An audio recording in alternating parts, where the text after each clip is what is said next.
रख हौसला वो मंजर भी आएगा, प्यासे के पास चलकर समुंदर भी आएगा। रख हौसला वो मंजर भी आएगा, प्यासे के पास चलकर वो समुंदर भी आएगा। थक कर ना बैठ ए मंजिल के मुसाफिर, मंजिल भी मिलेगी और मिलने का मज़ा भी आएगा। साथियों, मैं कुमार मनीष आपका स्वागत करता हूं इस चैनल के माध्यम से। साथियों, जैसा कि आपको पता होगा, पिछले कुछ दिनों से इस चैनल के माध्यम से आप और हम सभी मिलकर सीडीपी की तैयारी कर रहे हैं।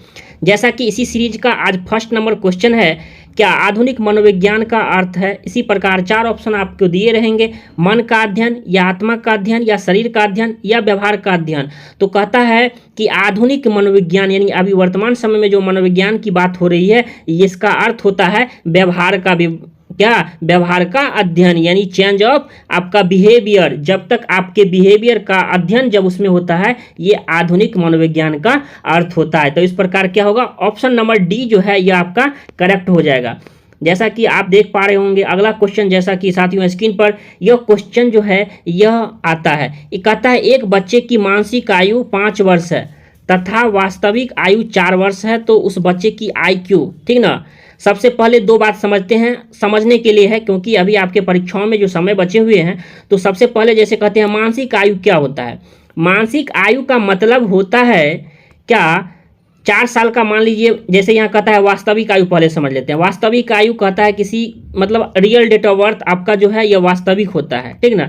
नाम से ही स्पष्ट है वास्तविक, यानी देखिए सवाल तो आप सॉल्व कर लेंगे। सबसे पहले ये चीज़ को समझ लेते हैं, वास्तविक, रियल एज और मानसिक आयु। जैसे 4 वर्ष का बालक है तो उसकी मानसिक आयु 5 वर्ष है, यानी क्या 4 वर्ष का बच्चा जैसे 5 वर्ष का बच्चा जब हो जाता है वैसा सोचता है, वह बच्चा 4 वर्ष में ही सोचने लगता है। मानसिक आयु 5 वर्ष कहने का मतलब है 5 वर्ष में जितनी बच्चों की बुद्धि क्षमता होती है, ठीक ना, इसकी यह मानसिक आयु कहलाता है। यानी आप 5 वर्ष में बच्चा कैसे सोचता है यह उसकी है। तो कहता है मानसिक आयु 5 वर्ष है, वास्तविक आयु 4 वर्ष है, तो बच्चे की IQ। तो फॉर्मूला क्या होता है, मानसिक आयु क्या होता है, मानसिक आयु बटा वास्तविक आयु, और उसको क्या करते हैं 100 से मल्टीप्लाई करेंगे तो आपका यह निकल जाएगा। MA का मतलब होता है मेंटल एज, लिख सकते हैं, MA का मतलब होता है मेंटल एज, और CA का मतलब होता है क्रोनिकल एज, जो वास्तविक आयु होता है, ठीक ना। तो इसका ये हो गया। अब उसके फॉर्मूला पर हमेशा मानसिक आयु को आपके ऊपर में रखना है। क्या करना है, ऐसे आसान तरीका से मैं समझा रहा हूँ जो कभी नहीं भी अगर बनाए होंगे उनसे भी बन जाएगा। और वास्तविक आयु को नीचे रखना है और 100 से क्या करना है, उसको ऐसे कर देना है। उसके बाद कट करना है, तो कितना करेंगे 25, यानी 4 को 100 में भाग देंगे तो कितना हो जाएगा 25, यानी 25 को फिर 5 से गुना करेंगे तो कितना होगा 100 आपका 25 हो जाएगा। यानी कितना होगा, यह आपका 125। ऑप्शन नंबर क्या हो जाएगा 5, ये जो है ऑप्शन नंबर ए जो है इस क्वेश्चन का, तो ऑप्शन नंबर ए जो है यह करेक्ट हो जाएगा। तो समझ गए होंगे आप, हमेशा मानसिक आयु को ऊपर में लिखना है, उसके बाद वास्तविक आयु को नीचे से करना है, उसके बाद 100 से क्या करना है मल्टीप्लाई करके आपको कट कर देना है, ठीक ना। 25 पंचे क्या हो जाएगा 125, तो आपका उत्तर ऑप्शन ए करेक्ट हो जाएगा। तो 1 नंबर आपका यहाँ से फिक्स रहते हैं जो आपके परीक्षाओं में आते हैं, ठीक ना। तो मानसिक आयु भी समझ गए, वास्तविक आयु क्या होता है ये भी समझ गए। अगला क्वेश्चन है, समाजीकरण वह प्रक्रिया है जिससे क्या बच्चे और वयस्क सीखते हैं। कहने का मतलब है समाजीकरण क्या, देखिए समाजीकरण से यहाँ 2-3 तरह से क्वेश्चन पूछे जाते हैं। पहला ऐसे दे देगा, समाजीकरण का क्या तात्पर्य होता है। तो समाजीकरण का तात्पर्य होता है, क्या होता है, समाज में क्या होना, समाज में समायोजित होना। क्या होता है साथियों, समाज में क्या होना आपका होता है, समाज में समायोजित क्या करना, होना। तो इस प्रकार रख सकते हैं, कभी ऐसा पूछा जा सकता है कि समाजीकरण का तात्पर्य क्या होता है, तो समाज में समायोजित होना ये हो गया। देखिए एक प्रश्न जो है ना सीटेट में देखा गया है, आपके प्रश्न से ही वो प्रश्न बना लेते हैं। तो क्यों ना प्रश्न से जब प्रश्न वो बनाते हैं तो उसी समय गौर करें जिससे कैसे बन सकता है। तो समाज कितनी बार देखा गया है आपके परीक्षाओं में, समाजीकरण का तात्पर्य क्या होता है, समाज के मानदंडों के अनुकूल चलना, यानी समाज में समायोजित होना, ठीक ना। तो समाजीकरण समझ गए। कहता है वह प्रक्रिया है जिससे क्या होगा आपका, क्या होगा, यह जो प्रक्रिया है जिससे बच्चे और वयस्क सीखते हैं। तो बच्चे और वयस्क समाजीकरण की कौन सी प्रक्रिया है जिससे सीखते हैं, परिवार से। सही बात है, वो परिवार से सीखते हैं, विद्यालय से भी सीखते हैं, साथियों से भी, यानी अपने दोस्त मित्रों गर्लफ्रेंड बॉयफ्रेंड सभी से सीखते हैं। तो इस प्रकार क्या हो जाएगा, ऑप्शन नंबर डी जो है आपका यह करेक्ट हो जाएगा, क्योंकि समाजीकरण वह प्रक्रिया है जिससे बच्चे जो होते हैं और बच्चे और वयस्क सीखते हैं। तो परिवार से भी सीखते हैं, विद्यालय से भी सीखते हैं, साथियों यानी दोस्त, आपका गर्लफ्रेंड यानी कोई भी मित्र हुआ तो इनसे भी सीखते हैं, यानी ऑप्शन नंबर डी पर आपका चला जाएगा। तो इसका ऑप्शन हो गया डी। बट समाजीकरण को भी याद रखना है क्योंकि ये ऐसे प्रश्न आपके परीक्षाओं में देखने को मिलता है, ठीक ना। तो अगला क्वेश्चन जैसा कि आप स्क्रीन पर देख पा रहे होंगे साथियों, अगला क्वेश्चन है बच्चों का मूल्यांकन होना चाहिए। बच्चों का जो मूल्यांकन होता है, जैसे आप टीचर हैं तो टेस्ट लेते हैं, ठीक ना। तो टेस्ट में भी कितने प्रकार के होते हैं, वस्तुनिष्ठ होता है, दीर्घोत्तरीय होता है, ठीक ना। तो आप बच्चों से टेस्ट लेते हैं, तो कहता है बच्चों का मूल्यांकन होना चाहिए, ठीक, बोर्ड परीक्षा द्वारा, यानी जो आप बिहार बोर्ड से हैं या यूपी बोर्ड से हैं तो बोर्ड परीक्षा द्वारा ही लेना चाहिए, शिक्षक द्वारा ऐसा इसमें नहीं कह रहा है। कह रहा है सतत एवं व्यापक मूल्यांकन द्वारा। देखिए जब भी प्रश्न में रहे ना तो मैं बनाने का तरीका बताता हूँ, जिसमें मैंने बताया हूँ इस चैनल के माध्यम से कि आपको सीडीपी में 30 आउट ऑफ 30 लाना है, ठीक ना। कहता है बच्चों का मूल्यांकन होना चाहिए, तो आप सीसीई पढ़े होंगे, ठीक ना, सतत एवं व्यापक मूल्यांकन। तो बच्चों का मूल्यांकन जो है यह हमेशा, यानी कहने का मतलब है लगातार होना चाहिए। अगर एक टेस्ट अगर सप्ताह में हुआ, फिर अगले सप्ताह, फिर अगले सप्ताह, फिर महीना का एक टेस्ट ले लिए, फिर क्या करते हैं, फिर 2 महीना के ले लेते हैं, 3, यानी सतत एवं व्यापक मूल्यांकन होना चाहिए। उसके बाद व्यापक और सही मूल्यांकन भी होना चाहिए। तो क्या होगा, फिर या गृह कार्य द्वारा होगा या लिखित एवं मौखिक परीक्षा द्वारा होगा। तो साथियों आपका ऑप्शन नंबर बी सही हो जाएगा, यानी सतत एवं व्यापक मूल्यांकन होना चाहिए, यानी ऑप्शन नंबर बी हो जाएगा।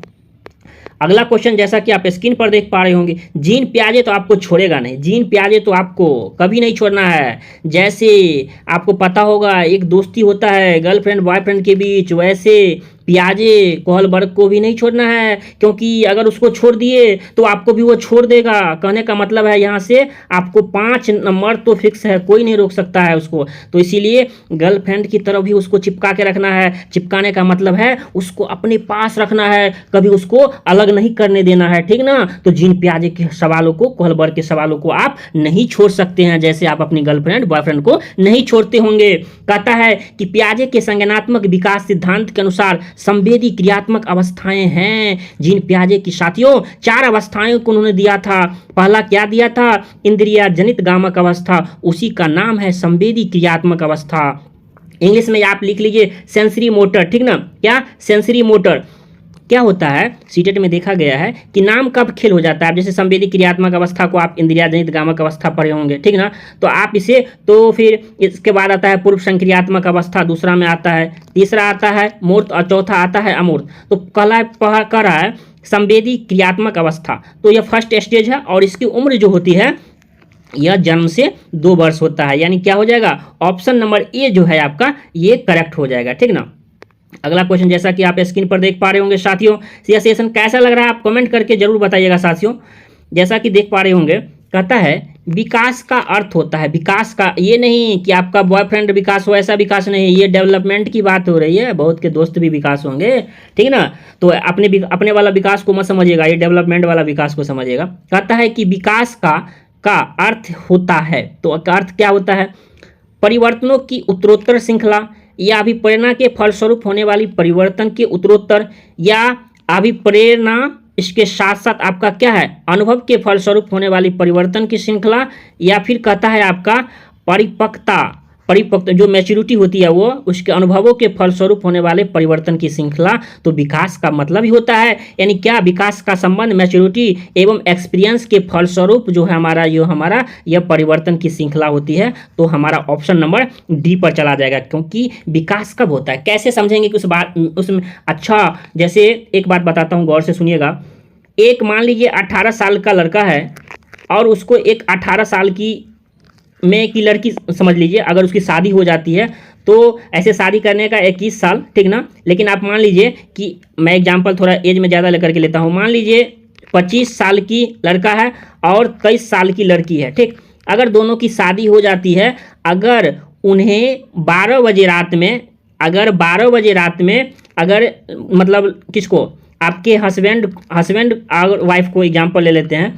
अगर वाइफ को रात के 12 बजे कहते हैं कि मुझे समोसा खाना है, गौर से सुनिएगा, मुझे समोसा खाना है, तो ये जो होंगे नए शादीशुदा जो होंगे, ठीक ना, क्योंकि आपकी उम्र कितना है, मान लीजिए 24 साल है, तो उनके लिए रात में 12 बजे जाते हैं। वही जब 40 साल के हो जाते हैं, उसके अंदर जब पूरी मैच्योरिटी आ जाती है, तब एक दिन अगर वाइफ कहती है मुझे समोसा खाना है 12-1 बजे रात में, तो उनके हस्बैंड कहते हैं अभी सो जाओ बाबू, सुबह में तुम्हें खिलाएंगे। कहने का मतलब है उसमें मैच्योरिटी है, इसके साथ साथ वो अपने एक्सपीरियंस के फलस्वरूप तो हमारा यह क्या होगा, यह हमारा डेवलपमेंट होता है। तो साथियों कैसा लगा आपका यह, ठीक ना। तो हमारा विकास का तात्पर्य मैच्योरिटी और एक्सपीरियंस से होता है। अगला क्वेश्चन जैसा कि आप स्क्रीन पर देख पा रहे होंगे, कहता है बालकों की सोच अमूर्तता की अपेक्षा मूर्त अनुभवों एवं प्रत्ययों से होता है। क्या होता है, यह अवस्था है, कहता है बालकों की सोच अमूर्तता यानी अमूर्त चिंतन की अपेक्षा मूर्त अनुभवों एवं प्रत्ययों से होता है, यानी उसके अपेक्षा पूछा जा रहा है, यानी ये नहीं होता है, ये मूर्त अनुभव एवं प्रत्यय से होता है। तो मूर्त का वैसे भी बता है कि यह हमारा मूर्त जो है अगर जिन प्याजे के अनुसार लेते हैं तो हमारा यह कितना होता है, तो आपका कितना होगा, ये 7 से 11 यानी 11, तो 7 वाला ऑप्शन यही है, यानी ऑप्शन नंबर ये करेक्ट हो जाएगा, ठीक ना। जन्म से 2 वर्ष ये हमारा क्या हो जाएगा, पहला स्टेज हो जाएगा, फिर आपका 2 से 7 दूसरा हो जाएगा, फिर 7 से 11, ठीक ना, ये तीसरा हो गया, और ये आपका चौथा हो जाएगा जिन प्याजे के अनुसार। तो उसके अकॉर्डिंग होगा तो आपका ऑप्शन नंबर ए जो है सही हो जाएगा।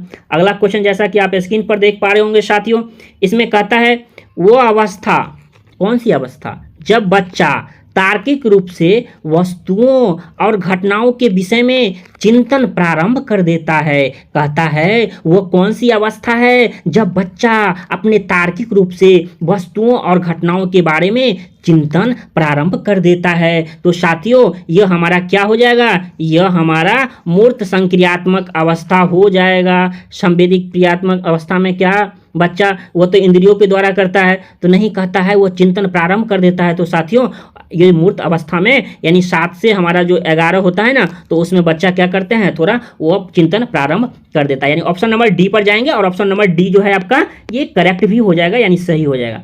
उसके बाद अगला नंबर क्वेश्चन जैसा कि आप स्क्रीन पर देख पा रहे होंगे साथियों, कहता है तनाव और क्रोध की अवस्था कौन सी है। यह क्वेश्चन भी आपके परीक्षाओं में पूछा हुआ है। तनाव हमारा क्या होता है, तुरंत क्या हो जाता है, बच्चा तनाव हो जाता है। क्रोध, देखिए क्रोध तो आप जानते होंगे आप किस अवस्था में है और आपको कब क्रोध होता है, तो बता दीजिए आप। तो ये तनाव और क्रोध की अवस्था जो हमारा यह किशोरावस्था होता है। साथियों इस वीडियो में आपने 10 MCQ क्वेश्चन को देखा, आपका अपना स्कोर भी कमेंट बॉक्स में बताइए, और एक बात जरूर बताइए प्लीज, बहुत दोस्तों मेहनत लगती है। यह सेशन कैसा लग रहा है, अगर सेशन अच्छा लग रहा है तो आपसे गुजारिश है, हाथ जोड़ के विनती है कि सेशन को ज़्यादा से ज़्यादा अपने दोस्तों तक पहुँचाइए।